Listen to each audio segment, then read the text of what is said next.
Parker Schnabel stood at the edge of his mining claim, looking out over the barren landscape that had been his world for months. Behind him lay endless acres of backfilled earth and empty mining cuts. The season was ending, and what a season it had been. The finish line was finally in sight. All the area over there was done, waste material backfilled into neat piles. But right here was the line of pay dirt, and Parker could see there wasn't much left to work with. His team had just pulled off something incredible that would go down in gold rush history. They had dug 8,000 ounces of pure gold from the unforgiving ground of Screer Creek. That translated to an astounding $14 million sitting in their accounts. For most people, this would be the time to celebrate, pop champagne, and take a well-deserved break from the brutal mining life. But Parker wasn't most people. As he watched his crew pack up their equipment with satisfied smiles on their faces, his mind was already racing ahead to next season. He knew something that made his stomach twist with worry and kept him awake at night. The easy gold was running out. Time and again, the search for gold had driven men to some of the most desolate parts of the planet. Parker understood this drive better than most. The rewards seemed to outweigh the costs, especially when you watched the weekly weigh-ins and saw the yellow metal piling up in the gold room. Scribner Creek had been good to them.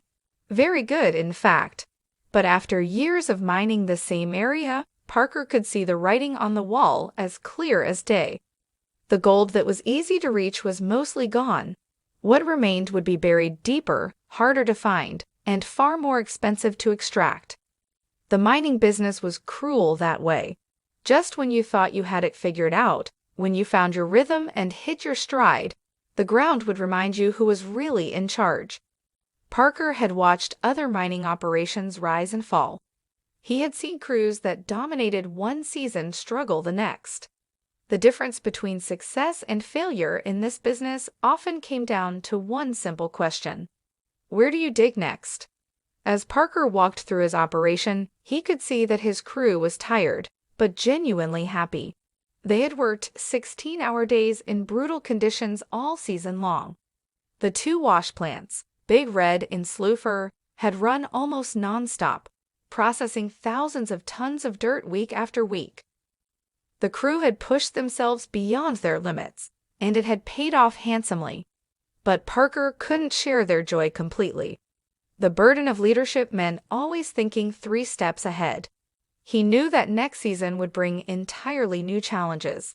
Where would they mine? How would they keep this incredible level of success going?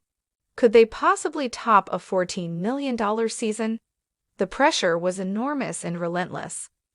His crew depended on him for their livelihoods. Their families depended on the money they made each season. Some crew members had mortgages, kids in college, medical bills to pay. Parker felt the weight of all those expectations pressing down on his shoulders like a physical force. He had built a reputation as one of the best young miners in the business. People looked up to him, followed his every move on television, and expected him to keep winning. But Parker knew that in mining, yesterday's success meant nothing if you couldn't find gold tomorrow. The estimation was that Parker's operation had become lean, mean, and efficient. They had fine-tuned their processes over years of trial and error, but efficiency meant nothing without good ground to work. That's when Parker started thinking seriously about Dominion Creek. He had heard stories about this legendary place for years. Other miners talked about it in hushed tones around campfires and in mining supply stores. Some called it the holy grail of mining claims in the Klondike. The stories weren't just folklore from old-timers telling tall tales.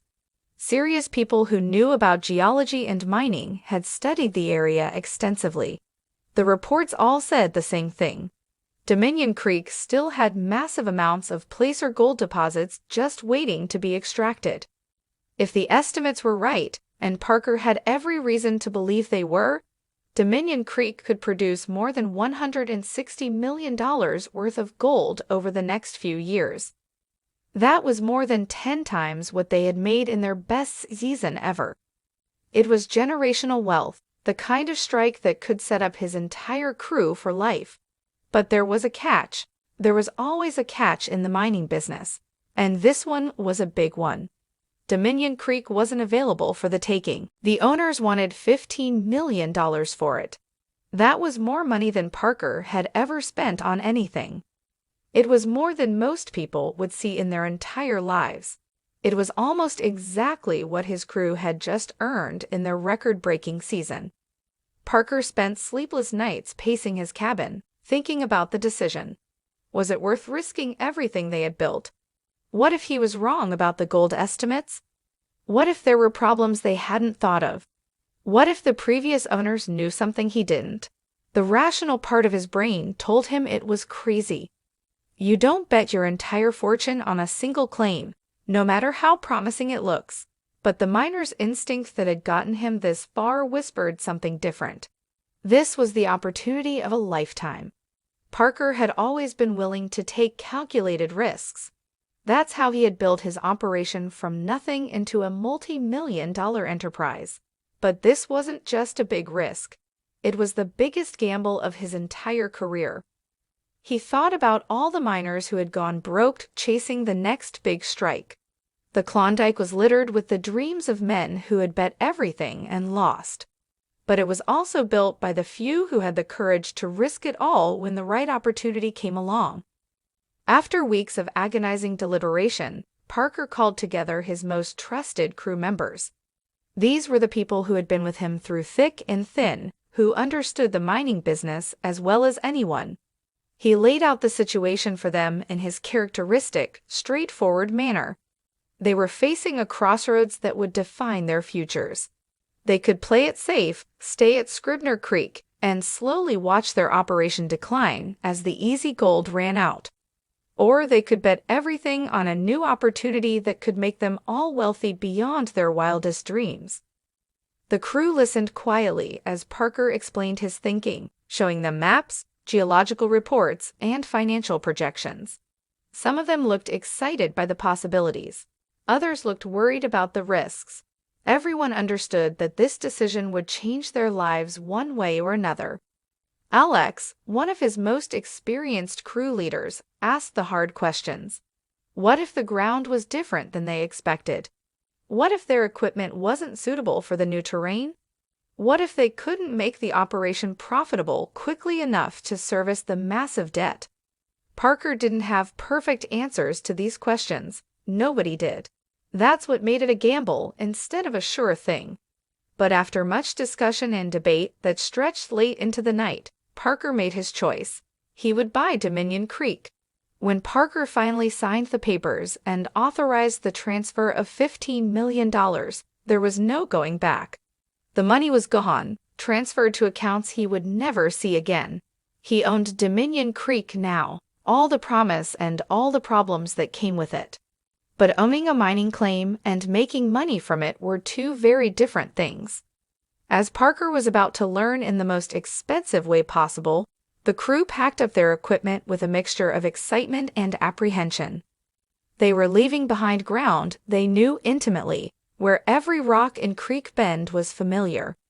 As they drove the long convoy of trucks and equipment toward Dominion Creek, everyone was unusually quiet. They all understood that their lives had just changed in a fundamental way. When they finally arrived at their new home, Parker's heart sank a little. Dominion Creek was much bigger than their old operation, sprawling across terrain that seemed to stretch forever. It was also much more complicated with challenging topography and no infrastructure in place. There were no roads where they needed them most. There were no prepared sites for their wash plants. There were no fuel storage areas, no maintenance shops, no crew facilities. Everything would have to be built from scratch, and building infrastructure in the remote Klondike was neither cheap nor easy. Parker gathered his crew in the cold morning air and gave them a pep talk. He reminded them that they had overcome challenges before, that they were the best mining crew in the territory.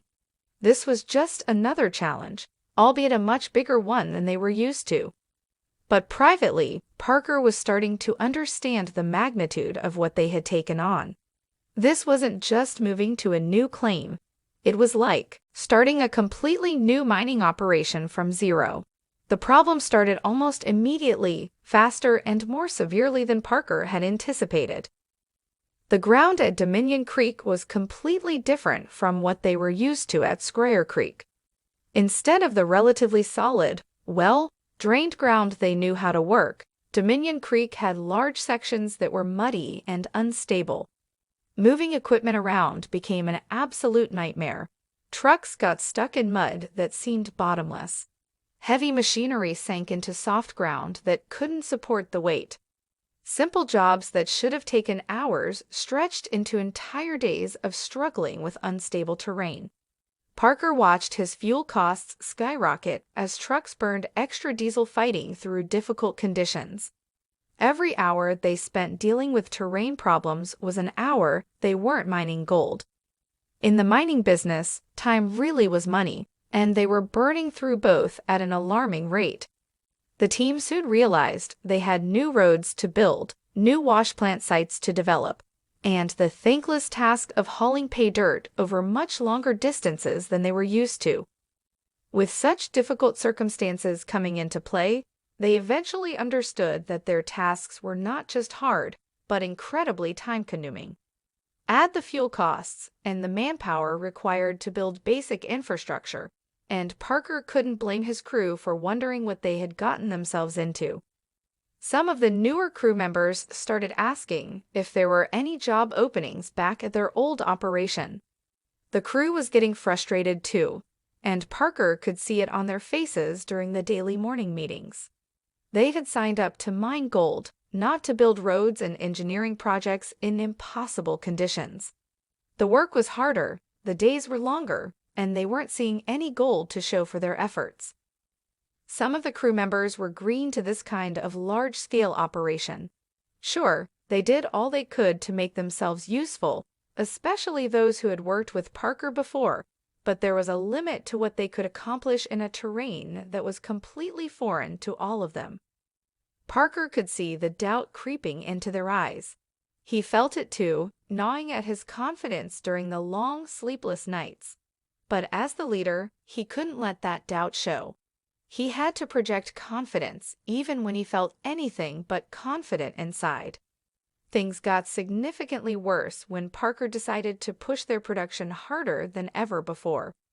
Looking at their costs and timeline, he determined they needed to increase the amount of dirt going through their wash plants by 20%.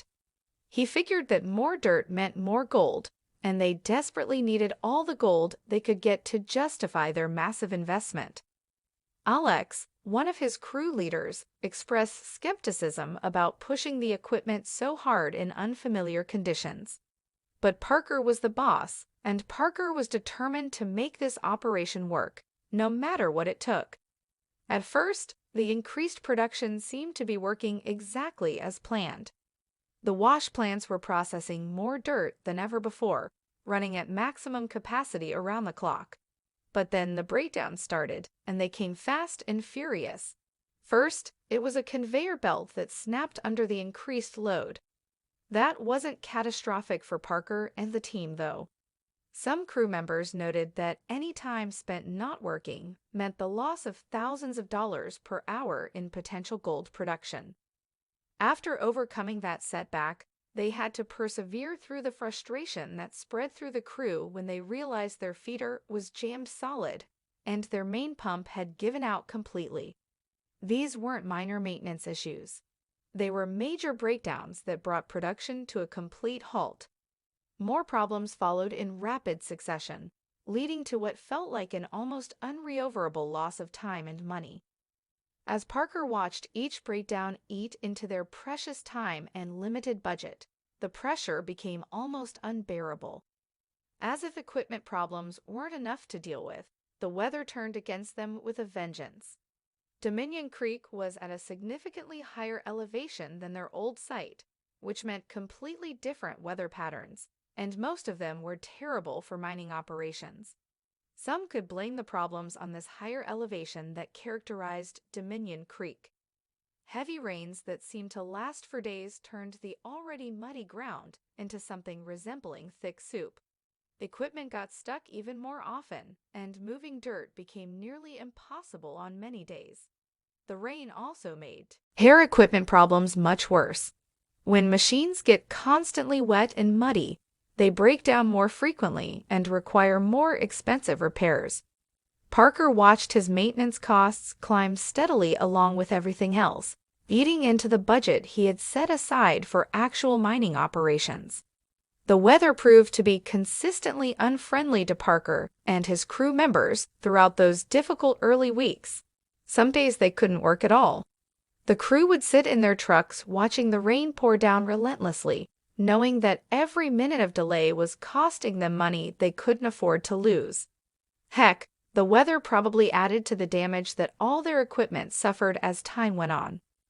What an annoying and expensive predicament for Parker and his team. Parker tried to stay positive and upbeat during crew meetings, but inside he was starting to panic. They had spent $15 million on this place, money that was now completely gone. They were spending thousands more every day on fuel, equipment repairs, and crew wages, and they had almost nothing to show for it except a growing pile of problems. Late at night, alone in his trailer with spreadsheets and calculators, Parker would run the numbers over and over. Millions of dollars invested, thousands more spent every day on operations, and their gold production was far below what they needed to even break even, let alone make a profit. As bad as things were, it got even worse because they were not getting gold as quickly as they had projected. Sure, the reason Parker bought this place was because of its reputation for containing massive gold reserves, but right now, that reputation wasn't proving itself to be true in any measurable way. The truth was that finding gold and extracting it from the earth is never an easy task, even under the best conditions. What the team discovered was that the first few weeks were painfully slow when it came to actual gold extraction from Dominion Creek. The initial results were not just discouraging, they were devastating to their morale. Several test cuts came up almost completely empty, which meant they had used up tons of fuel, countless hours of labor, and expensive equipment time, all for essentially nothing. One of the worst aspects was that they got very little gold for their massive efforts. That meant they couldn't afford the failures that they had endured up to that point. But the failures kept coming anyway. To make things even more challenging, they had to make sure they stayed level-headed as they dealt with all their mounting problems. Millions of dollars had been spent on getting the crew and their sophisticated equipment out to this remote location. As if that wasn't bad enough, they had no significant gold production to show for this enormous investment. Again, Dominion Creek wasn't living up to its fertile reputation, at least not in the areas they had tested so far. Looking at the increasingly dire situation, Parker knew he had to get a handle on things, and he had to come up with solutions as quickly as possible. Millions of dollars were at stake along with his reputation and the livelihoods of his entire crew. Thankfully, fate finally decided to align with the plans that Parker and his team had worked so hard to implement. The tide seemed to turn dramatically when they came across a new cut that looked different from everything they had tested before. It turned out that as they were digging into this particular cut, they realized that one section of the ground seemed to look much more promising than the areas they had been working. The dirt had a different color and consistency that experienced miners learned to recognize. However, Parker and the rest of the team could be forgiven for feeling unsure about diving into this new portion of land with full commitment. This hesitation was completely understandable because it had taken them so much time, fuel, and physical effort just to get to this point without any meaningful results. However, all doubt seemed to wash away completely when they passed the pay dirt from the new cut through their wash plant. When they saw the amount of gold that came through the soul box, they knew without question that they had finally made a significant hit. Now there was every chance that they were going to get their hands on the gold that they had come out there to find. The ground was finally starting to pay off the way Parker had always believed it would. Noticing that they were on the verge of achieving some real success, they made all the necessary adjustments needed to optimize their operation for this new productive ground. This proved to be an excellent decision because the more they dug into this particular area, the more gold they consistently extracted. As fortunate as this breakthrough seemed, it was clear that this wasn't simply a matter of luck. Parker and his crew had worked incredibly hard and had trusted the process despite all the setbacks that occurred along the way. Things looked like they were finally turning around, and even Parker was able to break into a genuine smile as he watched the progress unfold day by day. His smile told everyone that there was every chance they could make this season not just successful, but potentially even more successful than their record-breaking previous season. With that encouraging development in mind, the team pushed harder than ever to dig up as much gold as possible from the productive ground they had discovered. Despite all the problems they had faced throughout the difficult early season, they were eventually able to extract a substantial amount of gold. So much, in fact, that the team figured it was time to measure all the gold they had extracted from Dominion Creek so far. The crew couldn't be blamed for their excitement. With Slucifer running nonstop for weeks, they could have extracted much more gold than they had estimated. During the productive period, Slucifer had averaged about 145 ounces of gold per week, which was excellent production by any standard. When the appointed time came for the official weigh-in, the team was delighted to discover that they had almost 300 ounces of gold extracted by Slucifer alone. That meant they had made about $540,000 from one wash plant. A solid start toward recovering their investment. So far so good, right? Adding the fact that Big Red, their other major wash plant, had been working hard during the same time period meant there was a chance they were even richer than the $540,000 they had managed to extract with Slucifer. Despite all the trouble, breakdowns, and weather delays, their other wash plant had helped them extract about $453 of gold. This meant they had been making about $120,000 per day, while both plants were running smoothly. In total, there were about 724 ounces of gold sitting in their secure gold room, thanks to all the work they had done. This was massive because this represented their biggest gold haul of the season by far. This meant they had made about $1.4 million so far, and everyone was jumping for joy when Parker announced the final numbers. This meant they were well on their way to making back at least some of the money they had invested in this challenging piece of land. That said, they knew the pressure wasn't completely off yet. If anything, this success was just the beginning of what they hoped would be a long and profitable relationship with Dominion Creek. They had already lost a significant amount of time and resources to the various challenges they had faced. The question now was whether Parker and his crew had everything it took to make a complete success out of this season and beyond. They had already been through more challenges than most mining crews face in an entire career, but with determination and skill, they had been able to persevere and overcome their obstacles. The $15 million gamble was starting to look like it might pay off after all. With 724 ounces of gold as proof of what Dominion Creek could produce, Parker felt confident they could eventually dominate this new territory and build an operation that would be profitable for many years to come.